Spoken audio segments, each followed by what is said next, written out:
अस्सलाम वालेकुम नाज़रीन, मैं अनवर काशिफ मुमताज़ आपके सामने हाजिर हूँ।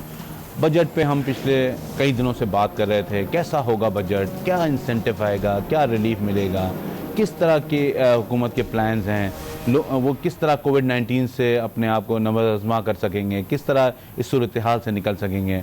ऑल्दो कोविड-19 से पहले भी हमारी इकॉनमी स्ट्रगल कर रही थी, लेकिन ये सूरत हाल कोविड-19 के बाद बड़ी ज़्यादा गंभीर हो गई है। तो यही सवालात थे जो हमने लोगों से पूछे। लोगों की भी यही राय थी कि किसी तरह का रिलीफ आना चाहिए बजट में और किसी तरह का इंसेंटिव आना चाहिए बजट में। बजट कैसा आया है इस पे बहुत बात हो रही है, बड़े बड़े क्वार्टर से बात हो रही है। आज भी हमने अपने स्टूडियो में दावत दी है अपने एक्सपर्ट को, आबिद सुलहरी साहब को, जो हमें बताएंगे कि ये बजट कैसा है। आए उनसे बात करते हैं। आबिद साहब अस्सलाम वालेकुम। जी वालेकुम सर। बहुत शुक्रिया आपका, आपने वक्त निकाला। आबिद साहब, आप अगर इस बजट का अहाता करें तो क्या देखते हैं, कैसा बजट था कल जो पेश किया गया नेशनल असेंबली में? जी देखिए सर, बजट के साथ साथ ये भी देखना होगा कि चैलेंजेस जो हैं वो किस किस्म के थे जनाब। यकीनी तौर पे इस साल जो चैलेंज थे वो आम बजट्स में जो जिन चीजों पे स्पेंड किया जाता है उससे हटके थे। आम बजट्स में तो सूद की अदायगी होती है, दफा होता है, सैलरी पेंशन वगैरह हो गया और डेवलपमेंट के अखराजात हो गए। लेकिन इस दफा जो थे, इस दफा कोविड के चैलेंजेस थे और इस दफा लोकस के चैलेंजेस भी एग्रीकल्चर और रूरल इकोनॉमी को थे। और कोविड के सिर्फ हेल्थ रिलेटेड चैलेंजेस नहीं बल्कि जो तकरीबन 3.25 मिलियन एसएमईज में से 1 मिलियन के करीब यानी 10 लाख के करीब जो छोटे कारोबार जो हैं वो ठप होकर रह गए हैं। या इनफॉर्मल सेक्टर में यहाँ पे तकरीबन 27.3 मिलियन, और ये मैं गवर्नमेंट के फिगर बता रहा हूँ जो उन्होंने अपने इकोनॉमिक सर्वे में दिए हैं कि 27.3 मिलियन इनफॉर्मल सेक्टर वर्कर जो है अगर वो वल्नरेबल हो गए अनएम्प्लॉयमेंट से तो फिर ऑब्वियसली एलोकेशन जो है उस हिसाब से हुकूमत को करना थी। लेकिन ये साल इस लिहाज से भी बड़ा यूनिक है कि कोविड में अगर कारोबार चलाना है तो तब भी हुकूमत को पैसे देना है। अब जब लेकिन बात तो ये तो कोविड में तो बिल्कुल आपकी बात सही है कि इस तरह का ही बजट एक्सपेक्ट किया जाता है, लेकिन जब जुलाई 2019 में जब हम जाते हैं वहां पे तो हुकूमत बहुत बड़े बड़े दावे कर रही थी। उस वक्त कह रही थी कि 5.5 ट्रिलियन का टैक्स रेवेन्यू अचीव कर लिया जाएगा। इसी तरह वो कह रहे थे कि हर सेक्टर में जो है वो हम जो है बड़ा मुस्बत हमारा इकदामात हैं और उसके रिजल्ट आएंगे इस साल 20 के बजट में। तो वो देखने में नहीं आया। एग्रीकल्चर के अलावा किसी भी सेक्टर ने रिस्पॉन्ड नहीं किया। आप इस पे क्या कहते हैं?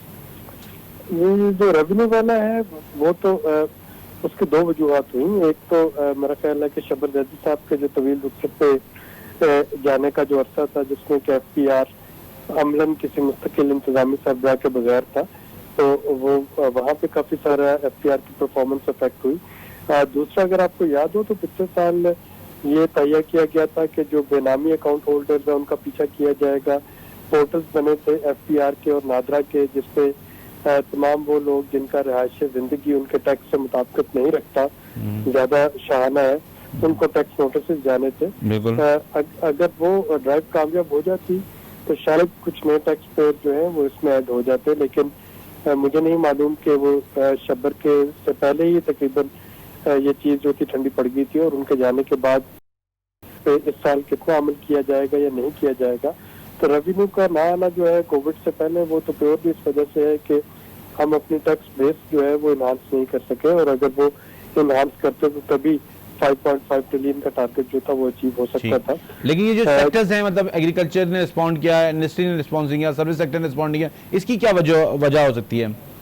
देखिए जो इसका इंडस्ट्री का तो बहुत क्लियर था कि इंडस्ट्री पहले दिन से बहुत हाई इंटरेस्ट रेट के खिलाफ थे स्टेट बैंक के, और उनका ख्याल था कि 13.5% जो पॉलिसी रेट है, बेस पॉलिसी रेट, उस पर बिजनेस करना जो है वो मुश्किल हो जाएगा।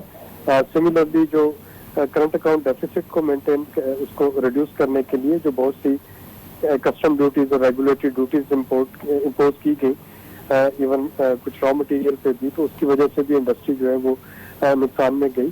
और फिर आखिरी जो 2-3 महीने थे वो तो डेफिनेटली कोविड की वजह से जब पूरी इंटरनेशनल पार्टनर्स आपके लॉकडाउन में चले जाते हैं और वो बॉर्डर सील हो जाते हैं तो वहाँ से भी इंडस्ट्री खर्च ना होगा कि वो जो डेफिसिट पूरा कर रही होगी एक्सटर्नल फाइनेंसिंग से उसको किस तरीके से पूरा करें। आप non revenue target, non tax revenues को आप कैसे देखते हैं? मतलब ये किस तरह हुकूमत इसमें मेरा ख्याल कि ये जो 1600 अरब रुपए वाला टारगेट है ये रियलिस्टिक है। लास्ट टाइम अभी रवा माली साल में 1100 अरब रुपए हमें इसलिए इकट्ठे हो गए कि स्टेट बैंक ने हाई इंटरेस्ट रेट की वजह से वो एक रिकॉर्ड प्रॉफिट जो है वो कमाया। सही। लेकिन जो है ये इंटरेस्ट रेट नीचे आया है सिंगल डिजिट में, और अगर जुलाई में इन्फ्लेशन कम होती है तो जुलाई की मॉनेटरी पॉलिसी में हो सकता है थोड़ा सा और नीचे आ जाए, तो फिर स्टेट बैंक जो है वो आपको 1100-1200 अरब रुपए जो है वो नहीं दे पाएगा, क्योंकि उसका प्रॉफिट कम होगा। नहीं, लेकिन ये कह रहे हैं कि PIA, Pakistan railway, steel mill, इसको अगर स्टेट ऑर्गेनाइजेशंस को अगर किसी तरह प्राइवेटाइजेशन के जरिए अगर मतलब इन पैसे अगर जनरेट किए जाएं तो क्या आप समझते हैं कि ये वायबल मूव होगी? इसको कोशिश करके देख लेना चाहिए, लेकिन इस वक्त जो ग्लोबल हालात है यानी इसको कोई पाकिस्तानी ग्रुप तो अकेला आके खरीदेगा नहीं नेतारों को, तो इनको आपको कंसोर्शियम चाहिए, आपको इंटरनेशनल इन्वेस्टर्स चाहिए। और जब तक ये कोरोना की अनसर्टेनिटी मौजूद है, मेरा नहीं ख्याल कि कोई इन्वेस्टर इस तरह से आके जो डेड एसेट्स है उनको आगे खरीदने की कोशिश करेगा, उसमें इन्वेस्ट करे। तो हर कोई जो है अगर किसी को इन्वेस्ट करना भी है तो वो एक सेफ और सिक्योर इन्वेस्टमेंट के पीछे जा रहे होंगे। तो ये जो 2021 वाला जो साल ये 2021 वाला है, मेरा नहीं ख्याल कि इसमें तो बहुत ज्यादा सक्सेसफुल हो सकती है इसको नदारों को प्राइवेटाइज करने की कोशिश।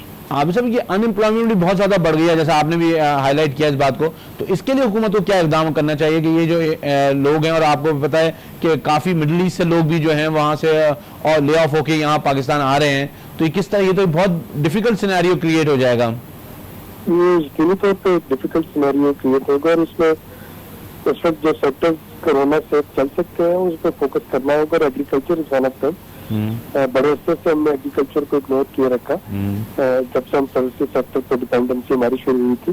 तो एक तो ये है कि रूरल इकोनॉमी को चलता रखने के लिए, फूड सप्लाई चेन को चलता रखने के लिए एग्रीकल्चर को स्पेंड करना जो है वो बहुत जरूरी है, ताकि वहाँ पे लोगों को। एग्रीकल्चर में इशू ये है कि एग्रीकल्चर का जो डिस्टॉर्शन है कि एग्रीकल्चर की जो इनकम टैक्स है वो प्रोविंसेस के पास है, और एग्रीकल्चर वैसे जो है रिपोर्ट होता है फेडरेशन के पास के रेवेन्यूज का, तो ये बड़ा डिस्टॉर्शन है। मतलब देखिए इस वक्त फिलहाल तो एग्रीकल्चर से इनकम टैक्स कोई भी प्रोविंस पता कर ही नहीं रहा है, तो उसको तो आप थोड़ी देर के लिए भूल जाइए। इस वक्त एग्रीकल्चर को इसलिए इसको एक्टिव रखना है कि वहाँ पे आपकी ह्यूमन रिसोर्स खप सके, ताकि लोग जो है वो वहाँ से अनएम्प्लॉयड होकर शहरों का रुख अख्तियार करें, क्योंकि शहरों में ऑलरेडी इतनी ज्यादा सैचुरेशन है। और कोरोना के हालात जो है, अगर आप लाहौर, कराची जो हब है इसमें, तो सारे आपके मेट्रोपोल्स है, तो जो बड़े शहर है अगर वो बीमारी की वजह से नॉन फंक्शन हो जाते हैं, और जो आपकी लेबर देहातों में रहने वाली है, अगर उसको देहातों में आप एंगेज नहीं रख सकते तो फिर एक दोहरा प्रॉब्लम पड़ेगा। हाँ, बिल्कुल सही बात है। लेकिन ये जो वहां से आ रही है ये स्किल्ड लेबर है, मतलब वहां पे आईटी के और टेक्निकल लोग हैं, लेकिन इंडस्ट्री भी इससे फायदा उठा सकती है। लेकिन ये आपकी बात बिल्कुल सही है कि एग्रीकल्चर सेक्टर ऐसा है जो इससे फायदा उठा सकता है मेरे ख्याल में। जी ठीक, बिल्कुल वो इसको फायदा उठा सकता है। जो हमारी ओवरसीज से लेबर की अगर आप बात कर रहे हैं तो उनमें कुछ ऐसे जरूर होंगे जो कि स्किल्ड होंगे। जी, उन्हीं की बात कर रहा हूं। हाँ, उनको तो देखना होगा कि हमारे पास कौन कौन से ऐसे सेक्टर्स हैं पाकिस्तान में जिनमें उनको जॉब किया जा सके। जो पहला इशू होगा वो तो ये होगा कि उनको एक डिग्निटी के साथ उनको जो कि वो रेमिटेंसेस भेजते रहे साल से, उसके मुताबिक उनको ट्रीट किया जाए। जाहिर बात है कि अगर वो गल्फ में या कहीं भी एक ब्लू कॉलर जॉब भी कर रहे थे तो एक डिग्निफाइड जॉब थी। जब वो यहाँ पे पाकिस्तान में वापस आते हैं तो एक तो उनकी अर्निंग लेवल एकदम से उस जॉब के हिसाब से बहुत नीचे गिरेगी, और दूसरा शायद उनके लिए यहाँ पे एडजस्ट होना भी कुछ हफ्ते के लिए मुश्किल प्रॉब्लमेटिक इशू बनेगा। तो वो एक सोशो इकोनॉमिक एक नई तरह की प्रॉब्लम जो है एक्सपर्ट्स के वापस आने से पाकिस्तान को फेस करना पड़ेगी, जिसके लिए मेरा नहीं ख्याल के फिलहाल हमारी इंडस्ट्री जो है वो तैयार है। ठीक, बहुत शुक्रिया आबिद साहब आपका, आपने हमारे वक्त निकाला। नाज़रीन देखा आबिद साहब हमारे साथ थे और उन्होंने बात की कि जी बजट जो है वो तो आ गया है और उसमें एक्सपेक्टेशन थी कि इस तरह की सूरत हाल होगी, लेकिन अब जो खसारा है उसको कैसे मीट किया जाएगा। वो कह रहे हैं एग्रीकल्चर सेक्टर को आप जो है काफ़ी अरसे से इग्नोर है, उसमें इन्वेस्टमेंट की जा सकती है। उसके अलावा उन्होंने कहा खसारा का जो मेन वो है इस वक्त जो है इमीडिएट रिकोर्स यही होगा कि उसको लोन लेके और जो है एक्सटर्नल लोन लेके जो है उसको मीट आउट किया जाए। तो ये आइंदा आने वाले वक्तों में एक तकलीफदेह बात होगी, क्योंकि लोन जब भी लिया जाता है उसकी रीपेमेंट और उसके जो नताइज होते हैं वो इकोनॉमी पे अच्छे नहीं पड़ते। ब्रेक पे हम जा रहे हैं, ब्रेक से वापस आके अपने दूसरे एक्सपर्ट से बात करेंगे। ब्रेक से वापस आते हैं और बात करते हैं उससे।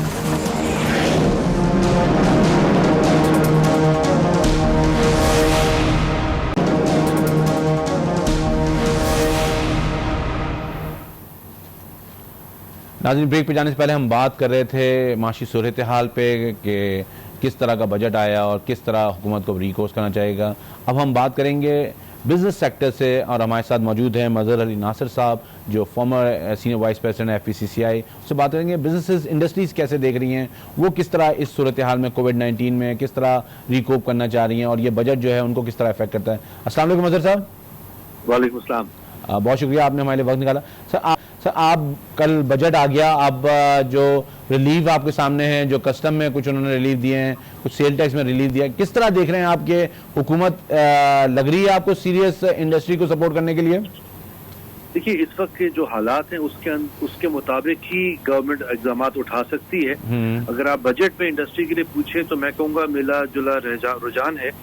उसकी वजह ये कि कुछ एक्शंस तो उन्होंने लिए हैं जो बेहतरी की तरफ हैं। जैसे कि आपको मालूम है कि रिटेल सेक्टर पे उन्होंने लाख रुपए कर दिए विदाउट NIC, या उन्होंने विद होल्डिंग टैक्स कुछ कम कर दिए, या ऐसे कुछ रॉ मटेरियल्स हैं इंडस्ट्रीज के जिनकी ड्यूटीज को अगर वो 3% थी तो उनको 0 कर दिया। तो एक इस तरह तो उन्होंने बेहतरी की है। लेकिन अगर आप बात करें एक पूरे साल के बजट के लिए जिसमें एक डायरेक्शन एक हुकूमत देती है अपने बिजनेसमैन को, अपनी इंडस्ट्री को, तो वो इसमें नजर नहीं आता। लेकिन सर 90 टैरिफ लाइंस में उन्होंने कुछ चेंजेस किए हैं, 11 से 3% और 3 से 0% भी कस्टम ड्यूटी, वो बेनिफिट रॉ मटेरियल्स में नहीं है। देखिए, वो रॉ मटेरियल पे नहीं, वो प्रोडक्ट्स के ऊपर उन्होंने दिया है। बहुत से प्रोडक्ट्स के ऊपर से उन्होंने रेगुलेटरी ड्यूटीज को रिड्यूस कर दिया है और अपनी टैरिफ लाइंस को जो वैसे ही इन लाइन थी उनको वो लेकर आए हैं। लेकिन अगर आप इंडस्ट्री को जंप स्टार्ट करना चाहते हैं तो उसके लिए आपको एक पूरा प्लान बनाना पड़ता है। मैं ये समझता हूँ कि जिस तरह की इन्होंने टैक्स कलेक्शन की बात की है या जिस तरह के इन्होंने फिगर्स दिए हैं, मुझे लगता ये है कि कुछ महीनों के बाद एक मिनी बजट भी आएगा। अच्छा, ये मेरा अपना कहना है। आपके हाल में जो 4.9 जो है वो मतलब ओवर प्रोजेक्टेड रेवेन्यू है, टैक्स रेवेन्यू 4.9 को जस्टिफाई तो फिगर में किया हुआ है कि वो हम हासिल कर सकेंगे। लेकिन जब पिछले साल की ही चीजें आप पूरी ना कर सके हों तो अगले साल स्पेशली इस कोविड के साथ बहुत मुश्किल है बताना। वो बात सही है कि आप डायरेक्ट टैक्सेस ले रहे हैं और इनडायरेक्ट टैक्सेस ले रहे हैं 2.3 ट्रिलियन के और 2 ट्रिलियन के अंदर ले रहे हैं, टोटल 4.9 ट्रिलियन के अंदर। लेकिन इसमें काफी चीजें ऐसी हैं जिसमें मजीद काम करने की जरूरत है अगर आप इकोनॉमी को जंप स्टार्ट करना चाहते हैं एम्प्लॉयमेंट के पॉइंट ऑफ व्यू से और इंडस्ट्रियलाइजेशन के पॉइंट ऑफ व्यू से। आज के हालात में टेक्सटाइल के अंदर भी आपकी बेडशीट या टॉवल्स के एक्सपोर्ट तो बढ़ रही हैं, लेकिन इसके अलावा बाकी ओवरऑल टेक्सटाइल जो है उसमें इतना बुलिश नजर नहीं है। टेक्सटाइल की एसेसरीज जो बटन्स वगैरह इन पे उन्होंने कोई एग्जम्पशन दी है कस्टम में? मतलब उसमें एग्जम्पशन दी हैं, लेकिन वो एग्जम्पशन एक जगह अपनी जगह मौजूद हैं, लेकिन आपको मजीद काम करना पड़ेगा इंडस्ट्रियलाइजेशन। आप बिजनेसमैन कैसे सोचा जैसे कि ये अनयूजुअल सूरत हाल है जो कोविड की है ना, ये तो कभी भी जिंदगी में किसी के भी नहीं आई और किसी ने फेस की, तो आप किस तरह सोच रहे हैं इसको किस तरह काउंटर करना चाहिए हुकूमत को? क्या आप अभी भी मतलब क्या हुकूमत क्या इकदाम करे, जंप स्टार्ट क्या करे? देखिए, इन्होंने डायरेक्शन जैसे कि मैंने आपसे कहा बेहतर उस तरह ली है कि जो इनके पास मौके मौजूद थे और जो इनके पास फाइनेंसेस अवेलेबल है उसके अंदर तो ये कर रहे हैं। लेकिन अगर आप इंडस्ट्रियलाइजेशन की तरफ जाते हैं तो आपने ईज ऑफ डूइंग बिजनेस को बेहतर करना है, ये आपके हाथ के अंदर है, उसकी एक डायरेक्शन नजर आती है। इसके साथ साथ अगर आप ये कहते हैं कि हमने बैंक की शरह कम कर दी है, या आप ये कहते हैं कि विदहोल्डिंग टैक्स कम कर दिया, या उन्होंने withholding tax import of machinery के ऊपर भी कम किया है, लेकिन बात यह है कि आपको एक सिम्प देनी होती है इंडस्ट्रियलाइजेशन की तरफ, वो इस बजट में बिल्कुल नजर नहीं आ रही है। वो एक डायरेक्शन जो होती है जो जिससे देखकर उसकी क्या वजह, हुकूमत क्या है कोविड से परेशान हो गई है या उनको समझ में नहीं आया इसमें? बिकॉज देखिए, एक चीज तो बिल्कुल क्लियर है कि जो 1200 अरब से 1800 अरब रुपए के पैसे इन्होंने रिलीफ में दिए हैं उसका इम्पैक्ट तो किटी पर आया है, और उस इम्पैक्ट के साथ आप मजीद रिलीफ की बात करें तो इस सूरत हाल के अंदर वो नजर नहीं आता कि वो कर सकेंगे। जो वो कर सकते थे वो एक डायरेक्शन जरूर अपनी तरफ दी, लेकिन बहुत सी चीजें ऐसी हैं जो हुकूमत आज भी कर सकती है जो उनके हाथ में है। फॉर एग्जाम्पल, आप नॉन ट्रेडिशनल आइटम्स की तरफ आइए, आप SME सेक्टर की तरफ आइए जो ग्रोथ इंजन कहलाता है किसी भी इकोनॉमी के लिए। तो स्मॉल एंड मीडियम एंटरप्राइजेस के लिए मैं नहीं देख रहा बहुत सी चीजें जो आप आगे ला सकते हैं। इन्होंने फिक्स टैक्स की कोई रिजीम अनाउंस किया, लेकिन उसके बारे में डॉक्यूमेंट नहीं है। उसमें बहुत सी चीजें डॉक्यूमेंट्स नहीं, और ऐसी बहुत सी चीजें हैं जैसे स्मगल प्रोन आइटम्स की ड्यूटीज कम की है, या लोकल इंडस्ट्री के अंदर जो इम्पैक्ट कर रही थी, लेकिन क्योंकि उसकी इंफॉर्मेशन पूरी मौजूद नहीं है तो उस पर तथ्य पूरी तौर पे किया नहीं जा सकता। ठीक है, लेकिन ये जो इन्होंने पॉइंट ऑफ सेल वाली रजिस्ट्रेशन को 12% पे ले गए सेल टैक्स, ये मेरे ख्याल में एक अच्छा ये एक अच्छा एग्जाम है कि जो रिटेल को वो 12% पे ले गए, ये एक अच्छी चीज है और एक इम्पैक्ट है। बात यह कि आम आवाम को कहाँ पे सहूलत आ रही है, और आम आवाम से मुंसलिक जो इंडस्ट्री है वो इंडस्ट्री सामने आनी चाहिए, क्योंकि इस वक्त सबसे इम्पोर्टेंट चीज अनएम्प्लॉयमेंट है। लेकिन अब मज़े साहब दो सूरत हाल हो गई है, गवर्नमेंट के पास भी लिक्विडिटी नहीं है, बिजनेसेस के पास लिक्विडिटी नहीं, अब इस और दोनों लिक्विडिटी ढूंढ रहे हैं। अब ये कहाँ पे ये सूरत हाल मैच करेगी और मीट आउट करेगी? पाकिस्तान के एंटरप्रेन्योर्स पे आपको फुल कॉन्फिडेंस होना चाहिए।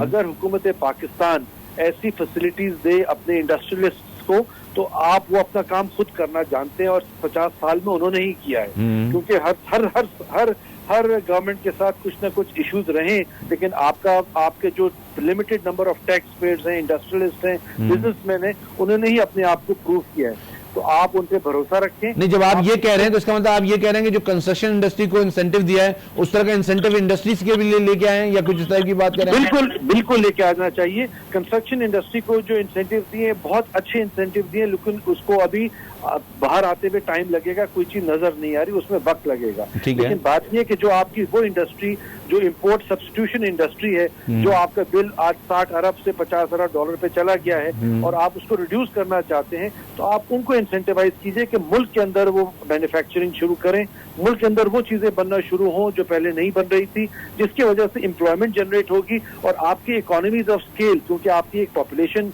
एक परसेंटेज आपके पास मौजूद है इतनी बड़ी कि ना सिर्फ आप लोकल सेल कर सकते हैं बल्कि उसको एक्सपोर्ट ओरिएंटेड। मतलब भाई दो एंड्स होते हैं रिलीफ के, एक तो सोर्स के बारे में रिलीफ होता है और एक टैक्स रिलीफ होता है। तो आप क्या समझते हैं किस एंड पे रिलीफ देना चाहिए हुकूमत को? देखिए, गवर्नमेंट को स्मार्टली दोनों तरफ से काम करना पड़ेगा। ठीक। सबसे बड़ी बात यह है कि आप एक रिलीफ देते हैं, आपने ये भी देखना है कि क्या वो रिलीफ आम आवाम तक जा रहा है। ठीक। अगर वो आम आवाम तक नहीं जा रहा और कुछ हाथों में रह जाता है तो वो आपके इतना फायदेमंद नहीं है। और अगर आप सोर्स पे जाते हैं तो वो भी बहुत इंपॉर्टेंट है। उसकी वजह ये है कि आपने मैसेज तक पहुंचानी है एक चीज को, लेकिन मैसेज तक पहुंचाने के लिए जब तक इंडस्ट्रियलाइजेशन नहीं होगी, एम्प्लॉयमेंट जनरेट नहीं होगी, और ये पहिया जो है वो चल नहीं सकेगा। ठीक। अभी मैंने मेरे सवाल मैंने पूछा था, हमारे साथ माशी माहिर थे, उनसे पूछा था कि जो मिडिल ईस्ट से लोग आ रहे हैं अनएम्प्लॉयमेंट के, तो वो एक और बैगेज हमारे ऊपर बढ़ता जा रहा है। देखिए, वो बैगेज आपके पास बढ़ता जा रहा है, और यही वजह है जो मैं बार बार जोर दे रहा हूँ कि एग्रीकल्चर इंडस्ट्रियलाइजेशन और ओवरऑल इंडस्ट्रियलाइजेशन पे जोर दें, ताकि जो लोग आ रहे हैं और जो उन्होंने अपनी हासिल की है, क्या कहते हैं, नहीं, जब आप ये बड़ी अच्छी बात की हमने एग्रीकल्चर इंडस्ट्रियलाइजेशन, आप कैसे, क्योंकि यहाँ पे तो हमें अभी तक ये बात नहीं पता कि जो जमीनें एग्रीकल्चर की वो डॉक्यूमेंट है या नहीं, तो इस पे कैसे जा सकते हैं हम? देखिए, एग्रीकल्चर की जमीनें ज्यादातर सिंध के अंदर जो है वो कंप्यूटराइज हो चुकी हैं, पंजाब में भी की हैं और केपी की हुकूमत ने वहां पे भी की हैं। ठीक है। तो उसका इतना बड़ा मसला नहीं है। मसला ये है कि आपकी नॉर्मल एग्रीकल्चर प्रोडक्ट्स जो हैं वो वेस्ट होती हैं, उनको खराब कर दिया जाता है, वो मंडियों तक नहीं पहुंचती हैं। प्रिजर्वेशन की इंडस्ट्रीज हैं जिस पे काम किया जा सकता है।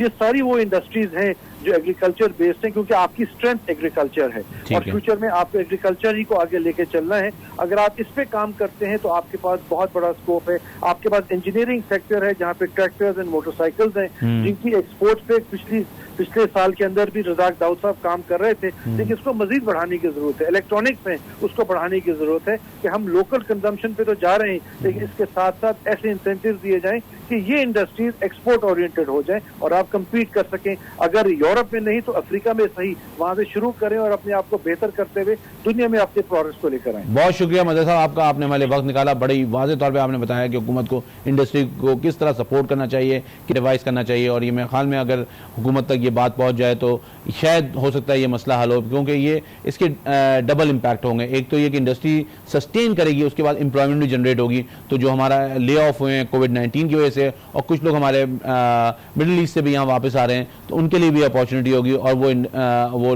जो इंडस्ट्रीज़ हैं वो भी उनके एक्सपीरियंस से, वो स्किल्ड वर्कर्स वहाँ से आ रहे हैं, उनके एक्सपीरियंस से फ़ायदा उठा सकते हैं। तो मेरे ख्याल में हुकूमत को इसको बहुत बड़ा ही डिटेल डिस्कशन करना चाहिए, इसमें इंडस्ट्रीज़ को ऑन बोर्ड लेना चाहिए, और उसके बाद इस पर कोई फ्यूचर प्लान या बिजनेस प्लान बनाना चाहिए। हम ब्रेक पे जाने, ब्रेक से वापस आते हैं और फिर अपने दूसरे एक्सपर्ट से बात करते हैं।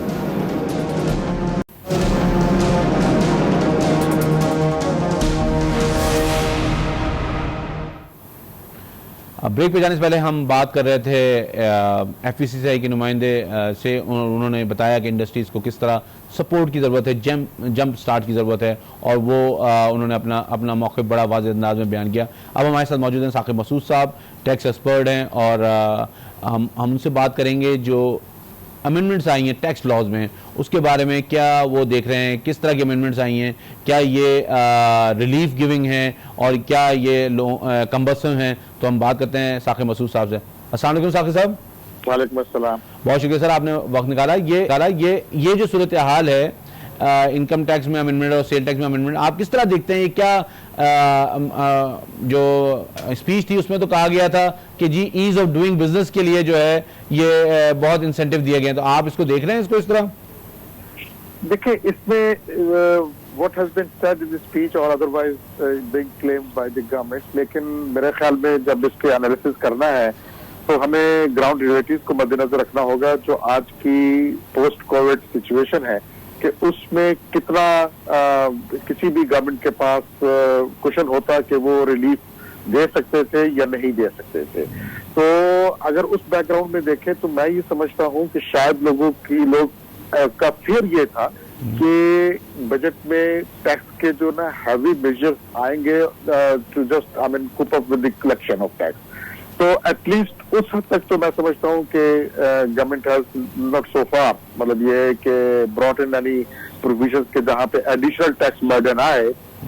लेकिन इसकी एक दूसरी साइड भी है, लोग ये एक्सपेक्ट कर रहे हैं अब या फियर कर रहे हैं कि हो सकता है कि भाई अभी तो उन्होंने एक टैक्स फ्री बजट चूंकि कहा था कि जी हम टैक्स फ्री बजट लेके आएंगे, तो उन्होंने दे दिया, तो मे बी के भी अगर इस तरह के हार्श मेजर आए तो वो सप्लीमेंट्री बजट्स में या मिनी बजट्स के जरिए मतलब बाद में वो इंट्रोड्यूस करवाए। लेकिन एज्यूमिंग के भी अगर गवर्नमेंट इस तरह नहीं करती है तो उस बैकग्राउंड में अगर इसको देखें इस बजट को, तो जो टैक्सेशन मेजर है मैं समझता हूँ वो न्यूट्रल है। तो इसमें ना तो कोई एडिशनल टैक्स बर्डन आया है, ना इसमें कोई रिलीफ दिया गया है। मतलब ये तो विदहोल्डिंग वगैरह तो उन्होंने एक रिलीफ दिया है, लेकिन अब जैसे मैरिज हॉल से उन्होंने विदहोल्डिंग हटा दी, वहाँ पे ATL वाली कंडीशन जो है वो रहनी चाहिए थी। अगर आदमी ATL में है तो वो कंडीशन रहनी चाहिए थी। देखिए, एक्चुअली जब मैं वही बात कर रहा हूँ कि हम अगर माइक्रो बेसिस के ऊपर इसका एनालिसिस करें कि भाई कहीं कहाँ पे उन्होंने विदहोल्डिंग टैक्स खत्म किया या प्रोसीजर में बहुत सारी चेंजेस की हैं, तो उसमें ओवरऑल बेसिस के ऊपर तो शायद कोई इतना सिग्निफिकेंट इम्पैक्ट नहीं आएगा कि जी मैरिज हॉल्स के ऊपर अगर वो विदहोल्डिंग टैक्स रहते भी तो कितना कलेक्शन आ रही है। नहीं, इशू नहीं सकता, मसला ये डॉक्यूमेंटेशन का इशू होता है। मैं वही बात कर रहा हूँ कि डॉक्यूमेंटेशन के लिए जो उन्होंने एक मतलब ये कि एक तो टैक्स पेयर की प्रोफाइल है वो एक मेजर लेके आए हैं। मैं ये समझता हूँ कि वो मेजर एक अच्छा है, हेल्प करेगा डॉक्यूमेंटेशन में, प्रोवाइडेड कि ये सस्टेन कर सके और उसको इम्प्लीमेंट कर सके। क्योंकि यहाँ पे अच्छी पॉलिसीज बन जाती हैं, लेकिन फिर जब इम्प्लीमेंटेशन का वक्त आता है, लॉबीज का प्रेशर आता है, लोगों का प्रेशर आता है, तो फिर गवर्नमेंट पीछे हट जाती है। जैसे फॉर एग्जांपल मतलब ये कि वो क्या नाम है CNEC की कंडीशन थी पेमेंट के ऊपर, लेकिन वो बाद में गवर्नमेंट ने उसको विड्रॉ कर लिया या डेफर कर दिया। तो अगर उस माइक्रो लेवल के ऊपर इसमें देखें तो मेरा ख्याल है कि कुछ अमेंडमेंट्स तो ऐसी हैं कि जो डॉक्यूमेंटेशन की तरफ हेल्प करेगी, लेकिन कुछ अमेंडमेंट्स ऐसी भी हैं जो हुई हैं जो मैं समझता हूं कि लगती तो प्रोसीजरल है, लेकिन अनफॉर्चुनेटली वो बैकवर्ड उसमें जा रही है rather than a progressive taxation system को अगर हम देखें। फॉर एग्जाम्पल जी बताइए। फॉर एग्जाम्पल मैं आपको बताऊं कि जब उन्होंने कहा कि जी अगर टैक्स रिटर्न फाइल कर दी जाए और उसमें अरिथमेटिकल एरर्स है, सारी चीजें हैं, तो उसमें अमेंडमेंट ऑफ असेसमेंट का मतलब ये है कि हो जाएगा। ये एक मैं समझता हूँ कि टैक्स अथॉरिटीज के लिए बड़े आप स्कोप क्रिएट कर रहे हैं। असेसमेंट का कॉन्सेप्ट खत्म कर दिया उन्होंने। वो डीम्ड असेसमेंट का कॉन्सेप्ट खत्म, एक्चुअली तो पहले भी डीम्ड असेसमेंट का कॉन्सेप्ट जो था वो ये था कि सब्जेक्ट टू टैक्स ऑडिट और अमेंडमेंट था, तो उसको उसी के ऊपर रहने देना चाहिए था और उसको इम्प्लीमेंटेशन उनकी ज्यादा इफेक्टिव होनी चाहिए। ठीक है ना? तो ये अच्छा ग्रेजुअली हम वो 1979 जहाँ पे आपने बिल्कुल सही कहा कि जहाँ पे हर टैक्स रिटर्न जो है वो असेसमेंट के लिए, देखिए उसमें और उसमें नुकसान है। उस वक्त ये था कि टैक्स पेयर को पता था कि जब मुझे टैक्स रिटर्न मैंने फाइल किया इसका असेसमेंट होगा। अब क्या है कि उसकी एक्सपेक्टेशन ये है कि मेरे सेल्फ असेसमेंट में जाऊंगा, लेकिन 90% या प्लस केसेस में हो सकता है कि भी वो and up with the amendment of assessment. तो वो एक जो कॉन्फिडेंस है लोगों का वो इससे खत्म होगा। अच्छा, ये 175 पे जो उन्होंने लेके आए कि जो इन्फॉर्मेशन वो ले लेंगे नादरा से, डिफरेंट अथॉरिटी से, आप क्या समझते हैं इससे क्या डॉक्यूमेंटेशन बेहतर हो सकेगी? देखें, ये इंफॉर्मेशन लेने में मुझे कोई एतराज नहीं है। मैं समझता हूँ कि डॉक्यूमेंटेशन इसी तरह बढ़ेगी अगर मतलब ये है कि मुख्तलिफ सोर्सेज से इनका इंफॉर्मेशन कलेक्ट की जाएगी, इंटीग्रेशन हो जाए मतलब एफबीआर के पास। लेकिन सवाल है सारा इम्प्लीमेंटेशन का। अभी भी भरमार है इंफॉर्मेशन की एफबीआर के पास पड़ी हुई, जो उन्होंने पास में बैंकों से भी ली है और बहुत जगह से। उस बुनियाद के ऊपर जो कोई नया टैक्स पेयर का हमें कोई एडिशनल एसेट नजर नहीं आया। तो अगर ये इंफॉर्मेशन लेके इसको इन रियल सेंस मतलब ये है कि ब्रॉडिंग ऑफ टैक्स बेस में वो कन्वर्ट कर सकते हैं और इम्प्लीमेंटेशन से नया टैक्स पेयर या मतलब ये है कि एग्जिस्टिंग टैक्स पेयर में एडिशनल जो डिक्लेयर्ड सोर्सेज से इनकम आ सकती है तो इट्स अ गुड स्टेप। लेकिन अगर ये इंफॉर्मेशन लेके फिर अनफॉर्चुनेटली इसको मतलब ये है कि एक्सप्लॉयटेशन के लिए या तो यूज करना है या कुछ भी नहीं हो रहा इसका, तो फिर ये बड़ा डेंजरस ट्रेंड होगा। ठीक। अच्छा, ये साहब ये जो लास्ट के फंड का टैक्स रेवेन्यू था, बजट था और अभी भी 4.9, आप क्या समझते हैं वजह क्या है कि इतने अनरियलिस्टिक टारगेट रखते हैं? ये मतलब क्यों नहीं मतलब सही टारगेट रखते कि ये चीज नहीं हो सकती? और ये बिकॉज आपके सामने इस वक्त भी पोजीशन है, अभी भी वहां नहीं पहुंच सके जहां ये पहुंचना चाह रहे थे, तो ये क्यों ऐसा है?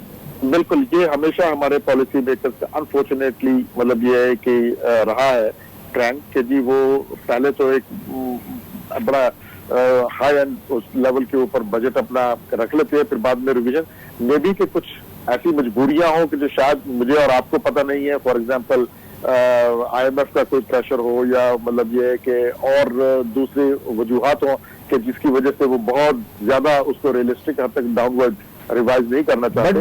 लेकिन इसकी वजह से ट्रस्ट डेफिसिट बढ़ जाता है। ऑफ कोर्स मतलब ये है कि इसकी वजह से ट्रस्ट डेफिसिट बढ़ता है, नंबर 1। नंबर 2 मतलब ये है कि अनरियलिस्टिक जब आप टारगेट करेंगे और ग्राउंड रियलिटीज को सामने नहीं रखेंगे, उस वक्त जो लोगों को तकलीफ होती है अनड्यू टैक्स पे करने की, वो भी एक मतलब बहुत बड़ा फैक्टर होता है। तो और तीसरी चीज ये है कि देन मतलब एंड ऑफ द डे के ऊपर फाइनेंस मिनिस्टर को कहना पड़ता है कि जी अभी आपकी परफॉर्मेंस एक्सपेक्टेशन लेवल के ऊपर नहीं रही। सही। तो ये मेरे ख्याल में किसी तरह भी पॉजिटिव वो नहीं जाता, इसमें वाइब्स नहीं आती। अच्छा, मेरे ख्याल में क्योंकि मुझे कोई ऐसे मेजर नजर नहीं आ रहे हैं कि जिसकी बुनियाद के ऊपर ये कहा जा सके कि जी 4.9 जो है वो अगले साल में ये अचीव कर लेंगे, जो कि 24% ज्यादा है करंट। बिल्कुल।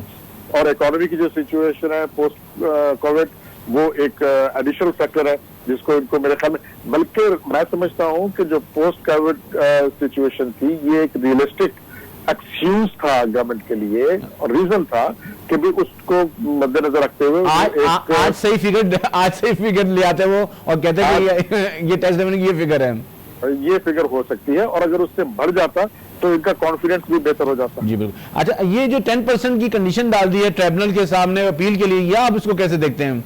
मैंने कहा ना कि इसमें सिर्फ एक तो ये बहुत सारी मतलब ये कि रिग्रेसिव सॉर्ट ऑफ मुझे इसमें नजर आ रही है।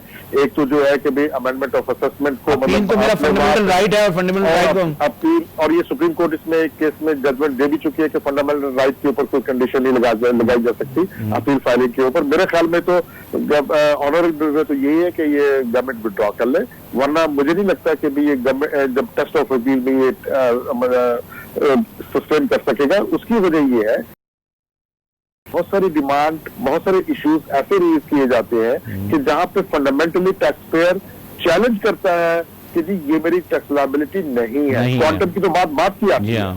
वो ये कहता है कि जी ये मेरी फला अमाउंट जो है वो टैक्सेबल ही नहीं, वो उसको डिस्प्यूट कर रहा था। अब वहां पे या तो 0 टैक्स होगा या 100%। जी बिल्कुल। तो अगर उसको ये कहा जाए कि जी है तो 0 तुम बिलीव करते हो, तुम फाइट भी कर रहे हो, लेकिन तुम 10% पे कर दो, तो वो बहुत ज्यादती है। ठीक है, और वो कंडीशनल कर दिया तो वो मेरे ख्याल में जाती है। और देखिए अगर कंडीशनल करते इसको कि जी फॉर फाइलिंग ऑफ रिटर्न, कि अगर आपने स्टे लेना है जी हाँ, जाकर जी हाँ, जी हाँ। तो उसमें 10% का आप दे दें, तो शायद मतलब ये है कि उसकी थोड़ी बहुत जस्टिफिकेशन होती है। ठीक है। लेकिन ये फाइलिंग ऑफ रिटर्न के साथ इसको कंडीशनल करना, ये तो बहुत against the fundamental principle of justice है। और ये जो एग्रीड असेसमेंट का कॉन्सेप्ट री इंट्रोड्यूस कराया गया है, देखिए एग्रीड असेसमेंट का कॉन्सेप्ट मेरे ख्याल में एक और तीसरी विंडो ओपन की गई है। ठीक। तो इसमें अगर ये यूज की जाए एट टाइम्स, मतलब ये है कि जब टैक्स पेयर भी फील करता था after filing of a tax return, जहां पे पर्टिकुलरली वेरिफिकेशन के इश्यूज आते थे कि there is a shortcoming in the tax records, तो वो उसमें एग्रीड असेसमेंट की बुनियाद के ऊपर टैक्स अभी भी हो रहे थे, इनफॉर्मल हो रहे थे, लेकिन इनफॉर्मल बेसिस के ऊपर रहे थे। ये फॉर्मल प्रोसेस लेके आए हैं, लेकिन शायद इसको अगर एडीआरसी के जरिए ही मतलब ये है कि इम्प्लीमेंट किया जाता तो ज्यादा बेहतर होता, क्योंकि उसमें अदर देन डिपार्टमेंट और टैक्स पेयर एक आउटसाइड मतलब ये है कि एक्सपर्टीज भी अवेलेबल होती है। तो मे बी के दोनों को मर्ज करके भी किया जा सकता था, लेकिन प्रॉब्लम दे थॉट के भी इसको सिर्फ टैक्स ऑफिसर और टैक्स पेयर ही आपस में एग्री करेंगे। तो मरन मतलब नॉट बैड कि भाई अगर डिस्प्यूट कम करने हैं और अगर टैक्स पेयर समझता है कि जी मुझे ये एक्सेप्ट कर लेना चाहिए, तो मैं समझता हूँ should be let's welcome it. ठीक। अच्छा सर, ये कोविड-19 की सूरत हाल है, हर एक को पता है बिजनेसेस क्राइसिस में है, लेकिन हुकूमत ने ऑडिट से एग्जम्पशन नहीं दी। आप कैसे देखते हैं इसको? देखिए मैं थोड़ा सा इसको डिफरेंटली देखता हूँ। ऑडिट से एग्जम्पशन इस बुनियाद के ऊपर लेना कि इकोनॉमी की सिचुएशन सही नहीं है, वो सही अप्रोच नहीं है। ठीक है ना। मैं समझता हूं कि नहीं मिलनी चाहिए एग्जम्पशन किसी भी सूरत हाल में, या हालात कैसे भी हों, प्रोवाइडेड के जो उसकी प्रैक्टिसेस हैं वो फेयर हों और जस्ट हों। ठीक। आपको और हमें एज अ प्रोफेशनल इस बात के ऊपर एम्फेसिस करना चाहिए कि जब टैक्स ऑडिट हो या अमेंडमेंट ऑफ असेसमेंट हो, या उसमें हमारे क्लाइंट्स को भी कोई इसमें फेयर नहीं होना चाहिए, या मतलब उनको कोई इतराज नहीं होना चाहिए कि अगर इंसाफ के साथ ये सारे प्रोविजंस को इम्प्लीमेंट किया जाए। तो मैं ये समझता हूँ कि वहां पे टैक्स पेयर के पास फिर एक होप होती है कि अगर मैं सही हूँ तो फिर ऑडिट या no audit I should not be worried about. तो हम मतलब उसमें ऑडिट जो है आप कह रहे हैं कि एज अ डिटेरेंस होना चाहिए या एज अ प्रोसीजर होना चाहिए? देखिए मैं कहता हूँ कि ऑडिट अंडर अ पॉलिसी होना चाहिए। ये नहीं है कि जी on the whims of the tax officer कि जिसका चाहे जब चाहे जिस लेवल के ऊपर चाहे ऑडिट कर ले। Under a stated policy, defined policy, parameters के तहत होना चाहिए। और उसके बाद फेयर चांस हो टैक्स पेयर के पास भी कि भाई वो अपने केस को डिफेंड कर सके। और ये नहीं है कि वो किसी की मतलब विम के ऊपर उसका सिलेक्शन होगा या नहीं होगा। तो ये हमें हर साल इन चीजों से टिंकरिंग नहीं करनी चाहिए। द पॉलिसी वंस मेड, मेरे ख्याल में टैक्स ऑडिट की हो, सेल्फ असेसमेंट की हो, रिवीजन की हो, वो सारी की सारी एटलीस्ट 3, 4, 5 साल तक जो है ना वो मेरे ख्याल में कंटिन्यू करनी चाहिए, ताकि लोगों को ट्रस्ट हो, कॉन्फिडेंस हो कि जी ये जो पॉलिसी है, अगर आज मेरा टैक्स ऑडिट हो गया तो अगले 3-4 साल तक अगर मैं पैरामीटर्स के ऊपर पूरा नहीं उतरूंगा फिर टैक्स ऑडिट नहीं होगा। ठीक है, बहुत शुक्रिया साहब, आपका पॉइंट ऑफ व्यू आ गया और बड़े वाज़ेह अंदाज में बताया कि किस तरह की अमेंडमेंट आई हैं और क्या आप उन्होंने देखा कि भाई इस जो अमेंडमेंट टैक्स लॉज में आई हैं उसमें हुकूमत क्या चाह रही है। कुछ जगहों पे ऐसे प्रोविजंस हैं जहाँ पे फंडामेंटल राइट की वायलेशन हुई है, कुछ जगहों पे ऐसा भी है जहाँ पे उन्होंने रिलीफ देने की कोशिश की है मेरे ख्याल में, और लेकिन नया टैक्स कोई नहीं लगाया। ये बड़े वाज़ेह तौर पे बात सामने आ गई कि नया टैक्स नहीं लगाया। लेकिन रेवेन्यू टारगेट जो है वो टैक्स कलेक्शन का वो 4.9 रखा है, जो कि अपेरेंटली नज़र नहीं आ रहा कि किसी तरह भी अचीव होगा। और ये जो सूरत हाल है इससे हुकूमत को अब हटना पड़ेगा। बहुत सारी चीज़ों से हुकूमत ने रिविजिट किया है, मेरे ख्याल में इस पर भी रिविजिट होना चाहिए कि जो रेवेन्यू टारगेट हैं ये सही इनके आदाब मुकर्रर किए जाएँ, ताकि लोगों को ये पता हो कि रेवेन्यू टारगेट कैसे अचीव हो। क्योंकि फील्ड ऑफिसर या FBI की जो टीम है उसको भी पता होना चाहिए कि रेवेन्यू कैसे कलेक्ट किया जाएगा। अदरवाइज ये होता है जो एग्जिस्टिंग टैक्स पेयर हैं उनको इसको किया जाता है टू कलेक्ट और टू मीट दैट टारगेट। मेरे ख्याल में ये बहुत वाज़ेह मैसेज होना चाहिए हुकूमत का कि रेवेन्यू टारगेट अचीव करने के लिए एग्जिस्टिंग टैक्स पेयर्स को किसी तरह भी तकलीफ नहीं होनी चाहिए, उनको जो है प्रोसीजर जो उनके हैं वो फॉलो होने चाहिए और उनके खिलाफ किसी किस्म की हार्डशिप नहीं होनी चाहिए। इस प्रोग्राम के साथ हम दोबारा आपके पास हाजिर होंगे और हम बात करेंगे बजट पे दूसरे अपने एक्सपर्ट से कि वो क्या देखते हैं, किस तरह के इकदाम होने चाहिए, क्या अमेंडमेंट्स आई हैं टैक्स लॉज में, इनकम टैक्स में, सेल टैक्स में और कस्टम में। इस बात के साथ मुझे इजाज़त दी। अल्लाह हाफ़िज़।